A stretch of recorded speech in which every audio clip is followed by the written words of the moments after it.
സ്നേഹിച്ചു. പെട്ടെന്നാണ് രാമൻകുട്ടി ആ കാഴ്ച കണ്ടത്. വഴിയിൽ ഒരു ജാതി മരം വീണ് കിടക്കുന്നു. രാമൻകുട്ടി ഒട്ടും അമാന്തിച്ചില്ല. ആ മരം പൊക്കാൻ ശ്രമിച്ചു.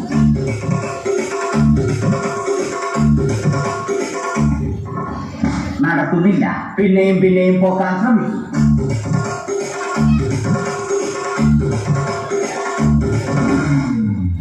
നടക്കുന്നില്ല.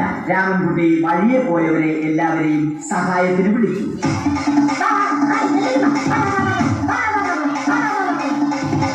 ആരും വന്നില്ല. അവസാനം കുടുംബശ്രീ യൂണിറ്റിൽ തൊഴിലുറപ്പിന് പോകുന്ന പെണ്ണുങ്ങളെ സഹായത്തിന് വിളിച്ചു.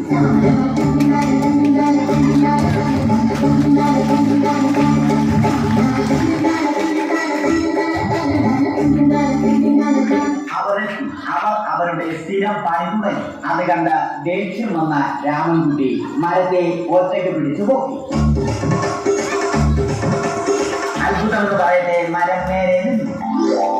ഇത് കണ്ട തൊഴിലുറപ്പ് പെണ്ണുങ്ങൾ രാമൻകുട്ടിയോട് നോക്കുകൂലി ആവശ്യപ്പെട്ടു.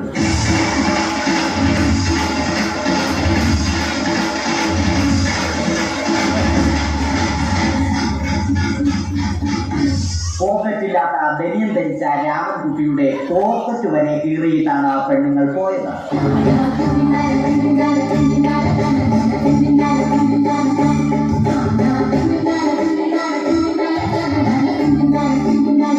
രാമൻകുട്ടി പിന്നീട് ഒന്നും ആലോചിച്ചില്ല. മരത്തിന് ഫാക്ടംബോസ് 2020 സെപ്റ്റംബർ 14 നൽകി. മരം തഴച്ചു വളർന്നു. ഇത് കണ്ട രാമൻകുട്ടിക്ക് സന്തോഷം വന്നു. സന്തോഷം വന്നാലും ദുഃഖം വന്നാലും രാമൻകുട്ടിക്ക് മരത്തിനു ചുറ്റും ഡാൻസ് കളിക്കുക എന്നുള്ളത് രാമൻകുട്ടിയുടെ മാസ്റ്റർ പീസ് ആയിരുന്നു. ആ മാസ്റ്റർ പീസ് രാമൻകുട്ടി ഇവിടെയും എടുത്തു.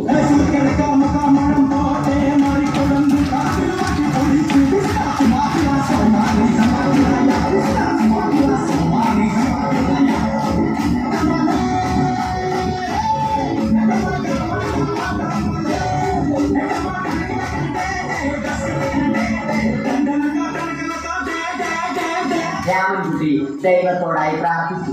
നിങ്ങൾ എനിക്ക് ആയുസ്സും ആരോഗ്യവും തരൂ. ഞാൻ മരങ്ങളെ സംരക്ഷിച്ചു കൊള്ളാം. കാരണം മരം ഒരു മരമാണ്. അവന്റെ പ്രാർത്ഥന ദൈവം കേട്ടു. ആ മാവിൽ നിന്നും വീണ തേങ്ങ രാമൻകുട്ടി മോങ്ങാതെ ഇരുന്നു തിന്നു. അപ്പോഴാണ് രാമൻകുട്ടി മറ്റൊരു കാഴ്ച കണ്ടത്. രാഘവൻ വരുന്നു.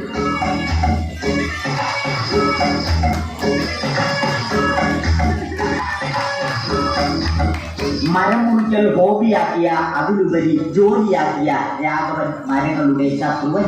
മരങ്ങൾ മുറിച്ച് ഫർണിച്ചർ പണിയുന്നത് തെറ്റൽ. അവനെ ഇതിൽ നിന്നും പിന്തിരിപ്പിക്കണം. അവർ തമ്മിൽ ഒന്നും രണ്ടും പറഞ്ഞു. സംസാരം മൂത്ത് വാക്കേറ്റമായി. അത് പിന്നെ അടിയിൽ കലാശിച്ചു.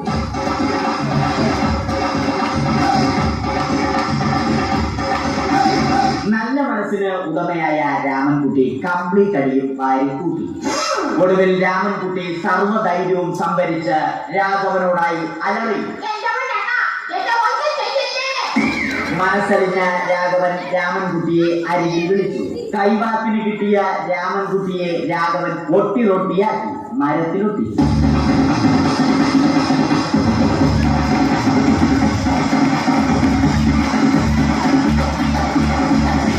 ഇന്നത്തെ പണി കഴിഞ്ഞ രാഘവൻ സംതൃപ്തിയോടെ വീട്ടിലേക്ക് മടങ്ങി. തനിക്ക് തല്ലി കിട്ടിയാലും മരത്തെ രക്ഷിക്കാൻ പറ്റിയ സന്തോഷത്താൽ രാമൻകുട്ടി മരത്തെ കെട്ടിപ്പിടിച്ച് പൊട്ടി പൊട്ടി കരഞ്ഞു.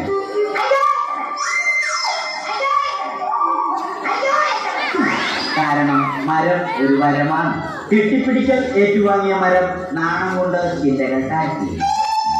മരത്തെ രക്ഷിച്ച ക്ഷീണത്തിൽ രാമൻകുട്ടി മരച്ചുവട്ടിലിരുന്ന് ഉറങ്ങിപ്പോയി. പെട്ടെന്നാണ് അത് സംഭവിച്ചത്. പ്രകൃതി അതിന്റെ തനിക്കോണം കാണിച്ചു തുടങ്ങി. മഴയും കാറ്റും ഇടിയും വന്നു. അതോടൊപ്പം കോളും വന്നു. കോളെടുത്ത് രാമൻകുട്ടി പറഞ്ഞു. കോൾ കട്ടായി. രാമൻകുട്ടി ദൈവത്തോടായി പറഞ്ഞു. കാറ്റും മഴയും അതൊന്നും ചെവിക്കൊണ്ടില്ല. രാമൻകുട്ടിയുടെ മരം ആടി ഉലഞ്ഞു.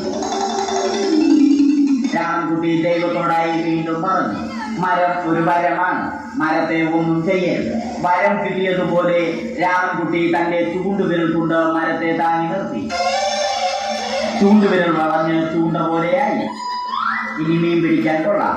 അവസാനം സംഭവിക്കേണ്ടത് സംഭവിച്ചു. രാമൻകുട്ടി അടിയിലും മരം മുകളിലും.